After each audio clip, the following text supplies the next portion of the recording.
શું છે શબ્દોમાં છુપાયેલો ઇતિહાસ? ગુજરાત અને ઈરાનની ફારસી ભાષાનો શું છે સંબંધ? ઈરાનથી ગુજરાત સુધી શું છે ભાષા, સંસ્કૃતિ અને સદીઓનું બંધન? આજે આપણે જે ફારસી મૂળના શબ્દો વાપરીએ છીએ તેમાં કેટલા એવા શબ્દો છે કે જેના વગર ગુજરાતી ભાષા અધૂરી લાગશે. તો ચાલો જાણીએ કે ગુજરાતમાં ઈરાનની ફારસી ભાષા ક્યાંથી આવી.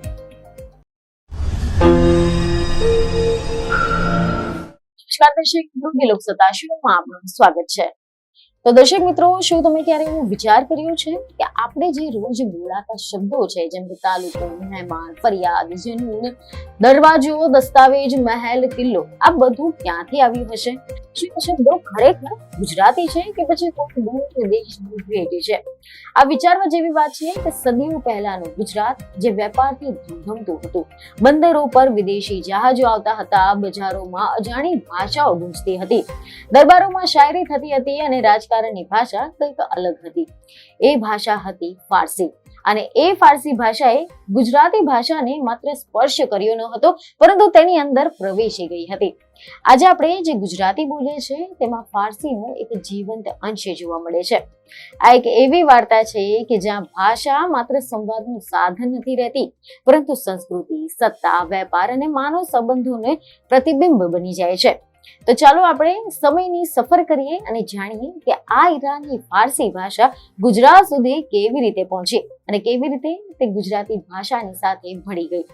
તો સૌ પ્રથમ તો તમને એ જણાવી દઈએ કે મીડિયામાંથી કેટલાક અહેવાલો એવા સામે આવ્યા છે કે ફારસી ભાષા એ ઈરાનની સત્તાવાર ભાષા છે અને ફારસીના અન્ય બે સ્વરૂપો દારી અને તાજીકે હાલમાં અફઘાનિસ્તાન અને તાજિકિસ્તાનમાં બોલાય છે.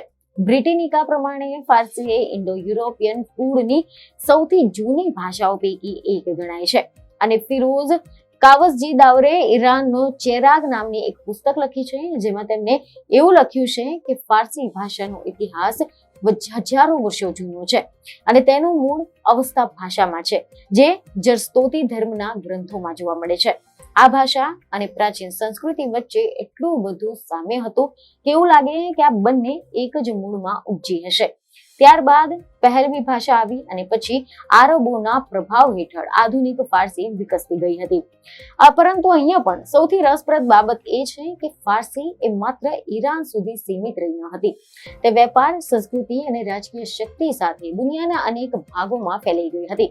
પ્રોફેસર અલી અકબર ખાનસર અને પ્રોફેસર નાસરીન મોઝાફરીએ the impact of Persian language on Indian languages શીર્ષકની એક સંશોધન પત્રમાં લખ્યું છે જેમાં એવી માહિતી આપવામાં આવી રહી છે કે ઈસવીસન 1000 થી લઈને 1800 ની વચ્ચે મધ્ય પૂર્વ અને એશિયાના અનેક દેશોમાં ફારસી બોલાતી હતી અને ભારત, ખાસ કરીને ગુજરાત, તેમાંનું એક મહત્વપૂર્ણ કેન્દ્ર બન્યું હતું. ગુજરાત અને ઈરાન વચ્ચેનો સંબંધ માત્ર ભાષાનો ન હતો, તે સંબંધ વેપારનો હતો, સંસ્કૃતિનો હતો અને માનવ સંવાદનો હતો. મીડિયા રિપોર્ટ અનુસાર the Cambridge history of India ભાગ 1 પ્રમાણે ઈસવીસન પૂર્વે 6મી થી 7મી સદીની વચ્ચે એના પછી પણ પર્શિયા અને ભારતની વચ્ચે વેપાર થતો હોવાના પુરાવા મળ્યા છે. શરૂઆતનો વેપાર ભારત અને બેબીલોન વચ્ચે થતો હતો જે મોટાભાગે પર્શિયન ખાડી મારફતે થતો હતો અને આમ ભારત અને ઈરાન વચ્ચેના વેપારી સંબંધો એટલા જૂના હોવાથી ભાષાનું આદાન પ્રદાન પણ એટલું જ જૂનું હોઈ શકે છે તેવું જાણકારોનું માનવું છે.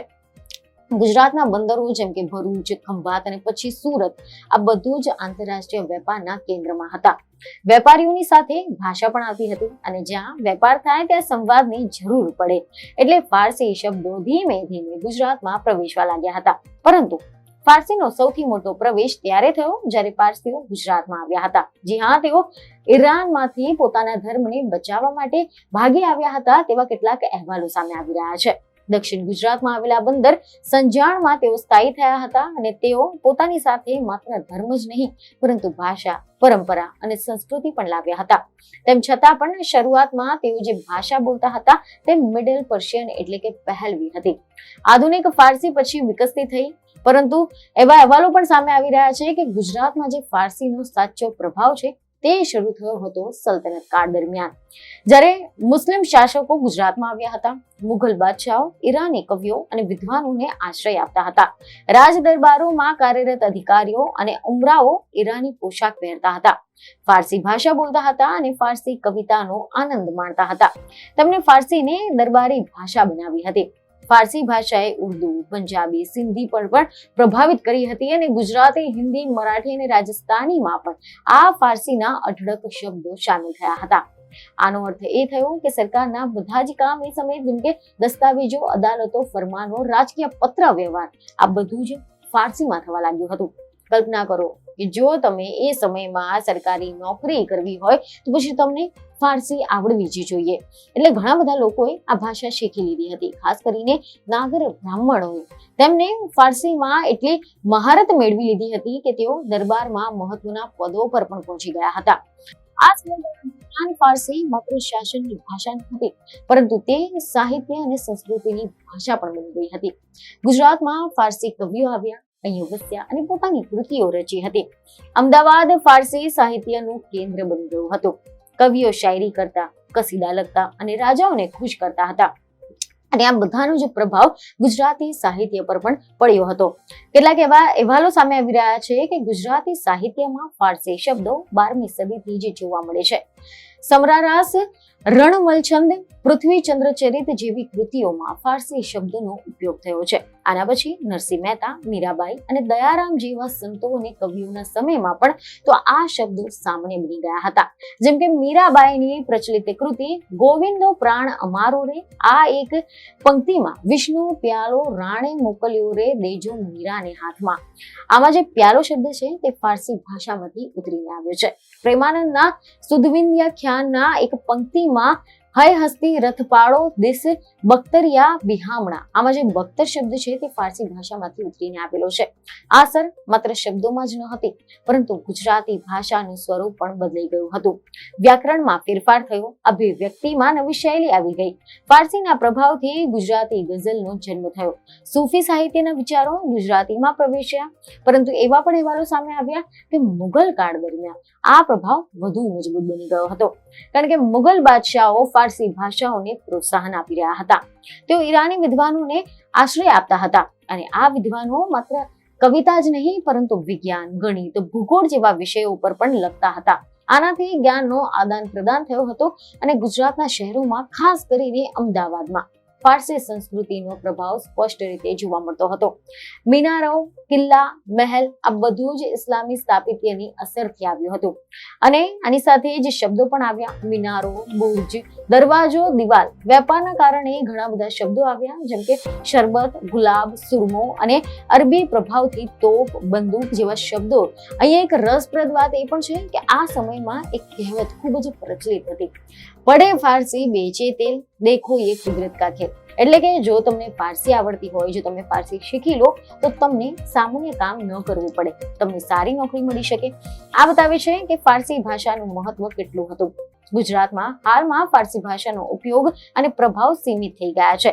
તેમ છતાં પણ હજુ પણ અનેક કોલેજોમાં તેની ડિગ્રી અને સર્ટિફિકેટના કોર્સ ચાલે છે. National council four promotion of Urdu language પણ અનેક જગ્યાએ હજુ પણ ફારસી માટેના સ્ટડી સેન્ટર ચલાવી રહ્યા છે. આજના સમયમાં પણ આપણે આ પ્રભાવને રોજ અનુભવી રહ્યા છે. જ્યારે આપણે કહીએ છીએ મારે ફરિયાદ કરવી છે, મહેમાન આવ્યા છે, તાલુકા કચેરી જવું છે, દસ્તાવેજ તૈયાર છે, આ બધા જ શબ્દો ફારસીમાંથી આવ્યા છે. ગુજરાતી ભાષામાં હજારો ફારસી શબ્દો સમાયેલા છે, જેમ કે જિલ્લો, તાલુકો, ગરીબ, સુબો, દીવાન, કારકુન, તોપ, ખંજર, મહેલ, કિલ્લો, દસ્તાવેજ, શરબત, હલવો, જલેબી, મહેમાન, તંદુરસ્તી, કાબુ, જબાન, કારીગર, ખર્ચ, રજાઈ, નાજુક, દરિયો, હવા, જમીન, જાનવર, બક્ષીશ, આબાદી તેમજ જખમ, જનૂન, જબરજસ્ત, તાજગી, તેજાબ, દગો, દરખાસ્ત, દરગાહ, ફરમાન, ફરિયાદ. આ બધા જ શબ્દો હવે એટલા સ્વાભાવિક બની ગયા છે કે આપણે ક્યારેય પણ વિચારતા નથી કે બહારથી આવ્યા હશે. પરંતુ આ જ તો ભાષાની સુંદરતા છે, કારણ કે ભાષા ક્યારેય સ્થિર નથી રહેતી, તે સતત બદલાયા કરે છે, નવા શબ્દોને સ્વીકારે છે અને પોતાને સમૃદ્ધ બનાવે છે. ગુજરાત અને ઈરાનનો સંબંધ માત્ર ભાષા સુધી સીમિત નથી રહ્યો. આ સંબંધ કળા, સંગીત, સ્થાપત્ય અને જીવનશૈલીમાં પણ જોવા મળે છે. પંચતંત્રનો અનુવાદ પહેલવી અને અરબીમાં થયો હતો. ચેસ રમતનો પણ આદાન પ્રદાન થયો અને આ બધું જ બતાવે છે કે ભાષા માત્ર શબ્દોનો સંગ્રહ નથી, તે ઇતિહાસ છે, તે સંસ્કૃતિ છે, માનવ સંવાદનો જીવંત પુરાવો છે. આજે ફારસીનો પ્રભાવ થોડોક ઓછો થયો છે, પરંતુ તે હજુ પણ જીવંત છે. શાળાઓમાં ફારસી એક વિષય તરીકે શીખવાય છે, કોલેજમાં તેના કોર્સ ચાલે છે અને સૌથી મહત્વની વાત, તે આપણા રોજિંદા જીવનમાં હજુ પણ જીવંત છે. તો આગળથી જ્યારે પણ તમે મહેમાન, ફરિયાદ, જનૂન કે પછી તાલુકા જેવા શબ્દો બોલો ત્યારે એક ક્ષણ માટે વિચારજો કે આ શબ્દો હજારો કિલોમીટર દૂર ઈરાનથી આવ્યા છે, સદીઓના પ્રવાસ કરીને તમારા મોઢે ચડી રહ્યા છે. આ છે ગુજરાતી અને ફારસીની અનોખી વાર્તા. એક એવી વાર્તા કે જે બતાવે છે કે ભાષાઓ વચ્ચે કોઈ સરહદ નથી હોતી, તેઓ મળે છે અને ભળે છે, અને સાથે જ મળીને નવી ઓળખ બનાવે છે. આશા છે કે આ માહિતી તમને મહત્વની લાગી હશે, જેથી અમારા વિડીયોને લાઈક અને શેર જરૂરથી કરજો. બીજને ખબર સાથે ફરી મળીશું. ધન્યવાદ.